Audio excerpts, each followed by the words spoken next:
नमस्कार, माझं नाव सोमनाथ अभंग. या ठिकाणी मी रांजणगाव गणपतीवरून आलो आहे. माझ्यासोबत देवळाली तालुका कळंब जिल्हा धाराशिव या ठिकाणाहून सर आहेत, संभाजी सर. संभाजी सरांच्या मुलीला अमृत ज्यूस घ्यायच्या अगोदर काय प्रॉब्लेम होता आणि अमृत ज्यूस घेतल्यानंतर तिला काय फरक पडलाय हे सरांकडून ऐकूया. तर सर, काय त्रास होता बाळाला आणि काय फरक वाटतंय? दूध घ्यायच्या अगोदर ते तिला बोलताच येत नव्हतं, जास्त म्हणजे स्पष्ट बोलतच नव्हते, अडकत अडकत बोलत होते. आता तर मग आता स्पष्ट बोलायला लागले, आता शाळेमध्ये वगैरे जाते. ओके. किती वय बाळाचं? आता 4 वर्ष पूर्ण झाले बघा. 4 वर्ष आहे, म्हणजे 4 वर्षात ती जास्त काही बोलत नव्हती हो बोलत आणि आता तिला बोलायला यायला हा लागली. बोलायला चालू. येस. काय नाव आहे बाळाचं?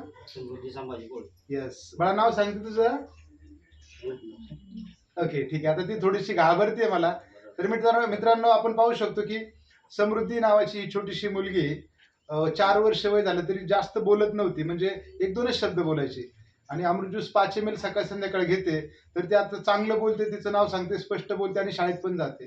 तर आपल्याकडं असा पण रिझल्ट आहे. त्यामुळे नक्कीच ज्या ज्या लहान मुलांना असं वाटतंय, पालकांना वाटतंय की आपल्या मुलांचा प्रॉब्लेम आहे, तर नक्कीच तुम्ही आपल्या अमृत ज्यूसचा कोर्स 3 महिन्याचा कम्प्लीट करू शकता. Thank you so much.